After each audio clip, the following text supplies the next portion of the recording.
네, 오늘은 호의가 모욕으로 돌아올 때라는 제목으로 말씀을 나누겠습니다. 어렸을 때 제가 중학생 때 괴롭힘을 당했던 친구가 있었습니다. 이름도 지금도 기억나고 어떻게 얼굴도 기억이 나는데 막 친구들이 괴롭히고 때리기도 하고 뭐 심부름도 시키고 그러면 아무 말도 못하고 있었던 친구였습니다. 제 눈에는 그 친구가 짠해서 조금 계속 눈에 밟히고 신경 쓰여서 다가가서 괴롭히던 친구들을 이렇게 그만하라고 하면서 몇 번 이렇게 물리쳐줬던 기억이 있습니다. 그 친구가 그때 얼마나 힘들었겠습니까? 사실 모든 사람이 다 이제 뭐 대인 기피가 올 정도였겠죠, 아무래도. 그래도 제가 그때 호의로 이렇게 대했잖아요. 그러면 이제 저는 저에게 호의로 돌아올 줄 알았어요. 고마워할 줄 알았어요.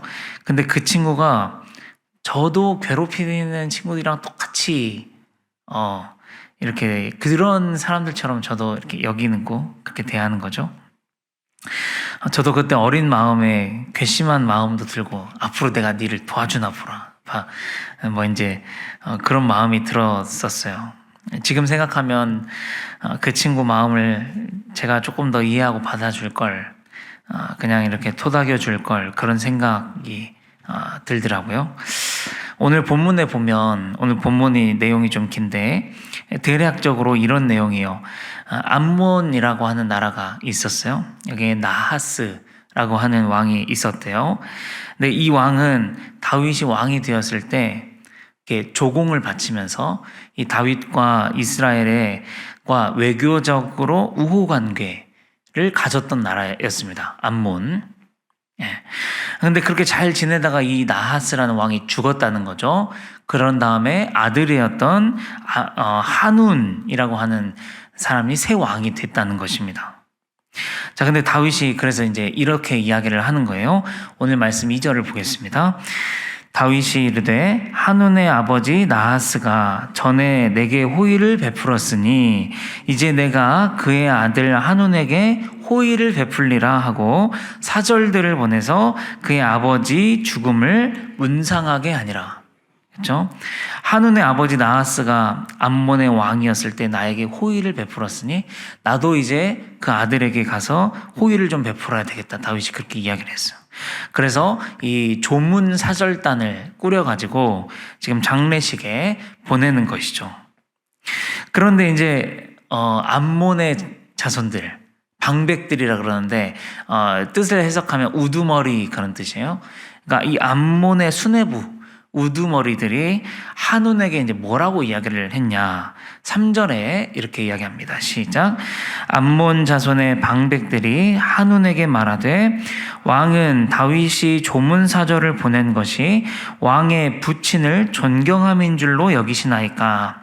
그의 신하들이 왕에게 나아온 것이 이 땅을 엿보고 정탐하여 전복시키고자 함이 아니니까 하는지라. 네. 그 왕이시여, 지금 다윗이 조문 사절단을 보낸 것이 왕의 부친을 존경해서 그런 줄 아세요? 큰 착각이십니다. 그러시면서 그들이 온 이유는 이 땅을 엿보고 염탐해가지고 빼앗기 위해서 왔다, 그렇게 이야기를 한 거죠.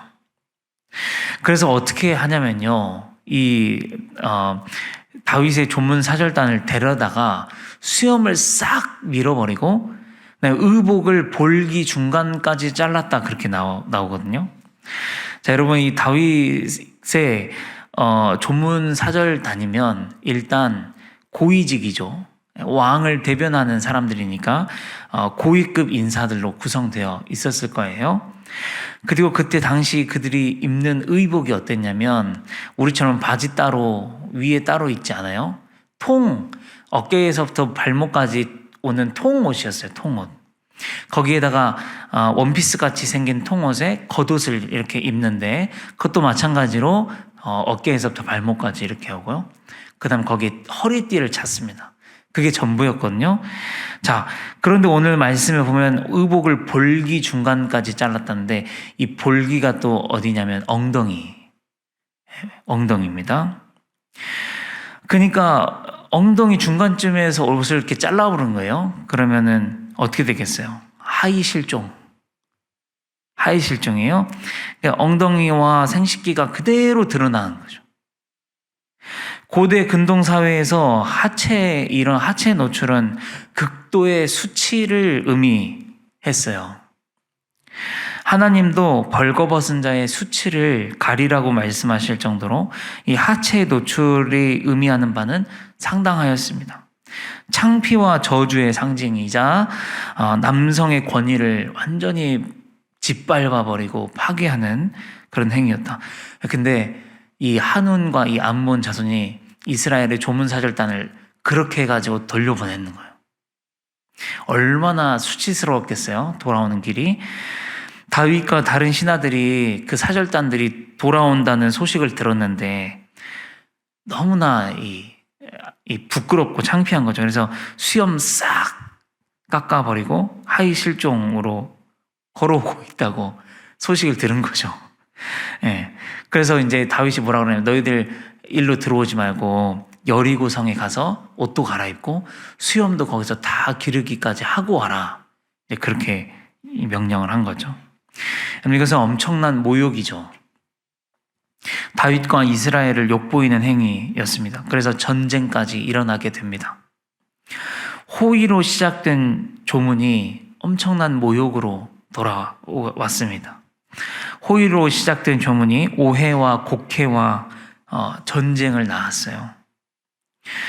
여러분, 우리도 살아가다 보면 이런 오해와 곡해를 만나게 됩니다.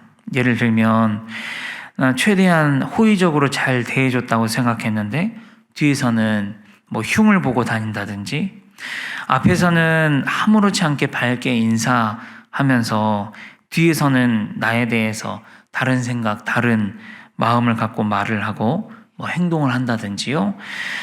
또는 누군가가 힘들어 보여서 호의를 베풀었는데 나를 그렇게 불쌍하게 쳐다보지 말아라. 나를 그렇게 동정하지 마세요. 뭐 이렇게 한다든지 뭐 갈등을 해결해 보고 싶어가지고 먼저 손을 내밀고 뭐 전화나 카톡을 했는데 뭐 씹는다든지요. 그러고 보니까 저도 대학교 1학년 때 있었던 일이 생각이 나는데요.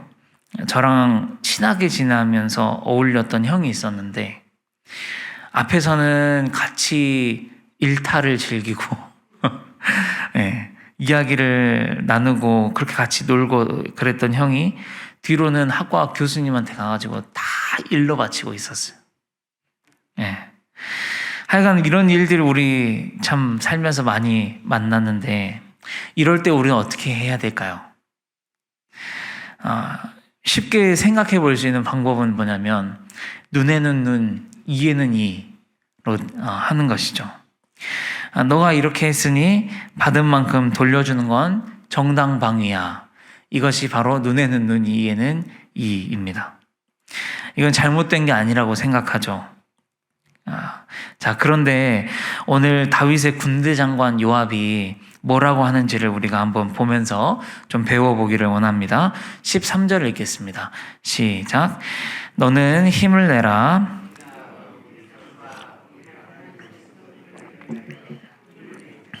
여호와께서 선히 여기시는 대로 행하시기를 원하노라 하고. 네. 그러니까 지금 암몬이 은 1000달란트를 사용해가지고 수많은 군대를 모았어요. 아람의 군대를 모아서 쳐들어왔거든요. 그런데 요압이 이렇게 고백을 하는 거죠. 요압은 무엇을 위해 싸우냐면 우리 백성과 우리 하나님의 성읍들을 위하여 힘을 내자, 그렇게 이야기하는 거죠.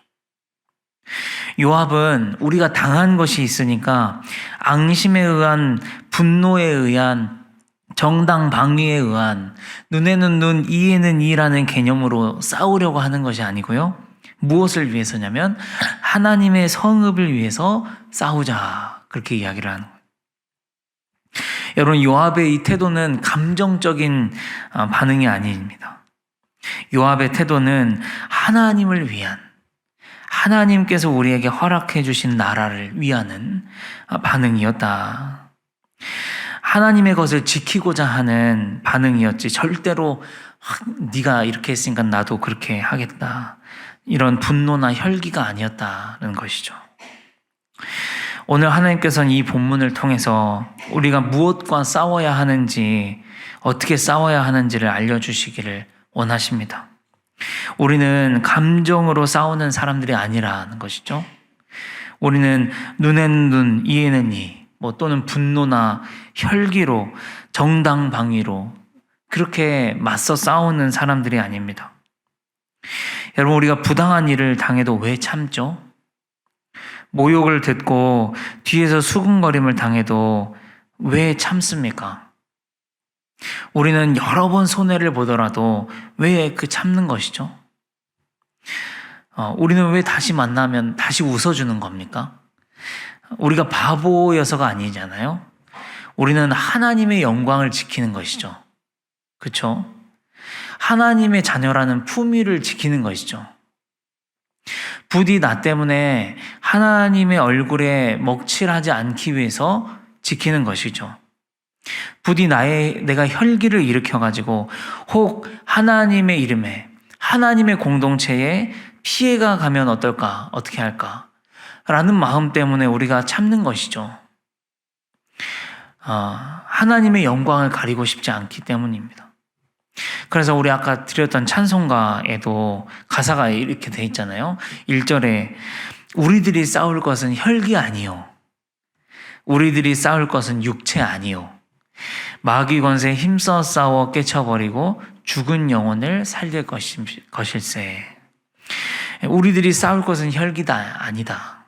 우리 육체도 아닌 이유가 뭐냐? 영혼을 살리기 위해서라는 거죠. 2절도 이렇게 이야기가 되고 있습니다. 우리들이 입은 갑옷은 쇠가 아니요, 우리들이 가진 검은 강철도 아니요, 하나님께 받아가진 평화의 복음 거룩하신 말씀이로다. 여러분, 우리들의 갑옷은, 어떤 우리들이 그런 안 좋은 모욕, 어떤 그런 걸 당할 때, 여러분, 우리들의 갑옷은 쇠가 아니요, 우리들이 가진 검은 강철도 아니고 뭐냐면 하나님의 거룩한 말씀이다, 그렇게 이야기를 한다는 거죠. 내 힘도, 군사력도, 돈도, 정당방위도 우리의 갑옷이 아니요, 하나님의 말씀이 우리의 갑옷이다는 거죠. 그러니까 우리가 호의가 모욕으로, 오해와 곡해와 비방으로 나에게 돌아올 때 나의 갑옷은 정당방위가 아니라 하나님의 말씀입니다. 하나님의 영광을 지키는 것이 내 갑옷이에요. 하나님의 자녀라는 품위를 지키는 마음이 여러분 갑옷입니다. 그렇게 대할 수 있는 우리 성숙한 아름다운 성도님들 되셨으면 좋겠습니다. 자, 우리는 그렇게 하고 또 하나가 더 있습니다. 뭐냐면 하나님의 선하심에 맡겨드리는 것이죠. 13절 하반절을 집중해서 읽겠습니다. 시작. 너는 힘을 내라. 우리가 우리 백성과 우리 하나님의 성읍들을 위하여 힘을 내자. 여호와께서 선히 여기시는 대로 행하시기를 원하노라 하고, 우리는 우리가 해야 될 선한 싸움을 싸우는 거죠. 하나님의 영광을 위한 싸움을 싸우는 거죠. 하나님의 이름을 위해서 참는 것이죠. 하나님의 이름을 위해서 우리가 해야 될 일을 하는 거죠. 그 다음은 어떻게 해야 되냐면 하나님께서 선히 여기시는 대로 하실 것이기 때문에 믿고 맡기는 것입니다.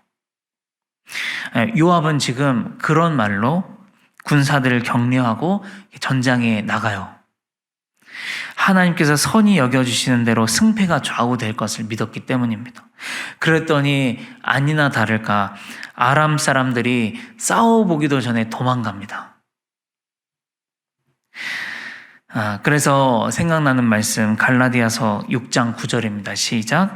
우리가 선을 행하되 낙심하지 말지니 포기하지 아니하면 때가 이르매 거두리라. 네. 여러분, 정말 우리가 선을 행해야 하고 낙심하지 말아야 하는 이유가 여기에 있습니다. 하나님 앞에서는 늘 떳떳하도록 우리가 행동하면, 그리고 하나님의 영광을 위한 선택을 하면 그 다음은 하나님께서 선히 여기시는 대로 우리에게 갚아 주실 줄 믿습니다. 이렇게 살아가는 우리 성도님들의 삶이 되시기를 간절히 축복합니다. 기도하겠습니다. 아버지 하나님, 오늘 요아합의 이 반응을 통해서 우리가 모욕을 받을 때, 우리 호의가 모욕으로 돌아올 때, 곡해와 또 오해로 돌아올 때 어떻게 싸워야 하는지를 알게 하시니 감사합니다. 네가 나한테 이렇게 했으니까 나도 이렇게 하겠다. 이것이 정당방위다. 이렇게 말하는 것은 주님, 세상이 말하는 방법이고, 우리 크리스천은 하나님을 위해서 싸워야 하는 줄 믿습니다. 하나님의 거룩하심을 위해서, 하나님의 이름을 위해서, 하나님의 영광을 위해서 싸울 수 있는 우리 성도님들 다 되실 수 있도록 아버지 인도하여 주시옵소서. 그리고 그 뒤의 일들은 하나님께서 선히 여기시는 대로 행하여 줄 줄 믿는 우리 성도님들 다 되실 수 있도록 인도하여 주시옵소서. 예수님의 이름으로 감사하며 기도합니다. 아멘.